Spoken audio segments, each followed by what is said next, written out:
একটা বাস্তব সত্য কথা হলো যে আপনি যদি সিলেট, জাফলং, ভোলাগঞ্জ এসব ঘুরেন, তো এই যে পাহাড়গুলো দেখবেন, এটা দেখলে আপনার খুব আফসোস হবে, মানে প্রচুর আফসোস হবে। এই কারণে যে অ্যাকচুয়ালি এগুলো তো বাংলাদেশের সম্পদ। যদি প্রাচীনকালে হিসাব দেখেন বা সুলতানি আমল বা নবাবী আমল দেখেন, তো এই মেঘালয়, আসাম, ত্রিপুরা এটি আমাদের বাংলাদেশের ছিল এবং স্বাধীনতা যুদ্ধের আগে ব্রিটিশ শাসন আমলেও আমাদের ছিল।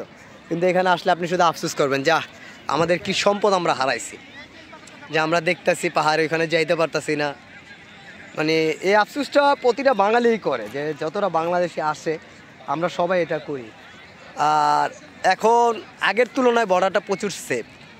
এবং যেমন আমি আরেকবার আসছিলাম জাফলং, দেখছি যে বিএসএফ একটা বাজে বিহেভ করে, যেটা আমাদের বিজিবি দাঁড়ায় দেখছো, কিন্তু এখন আর সেটা নাই।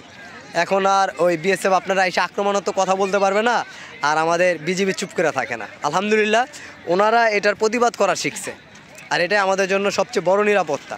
আপনি যাবেন সীমান্তে, আপনার ওরকম কোনো অ্যাকশন আপনি বিএসএফকে দেখবেন না, যেটা ওরা আগে করতো। আমাদেরকে মনে হইতো যে আমরা ওদের কৃতদাস, কিন্তু সেটা এখন আর নাই।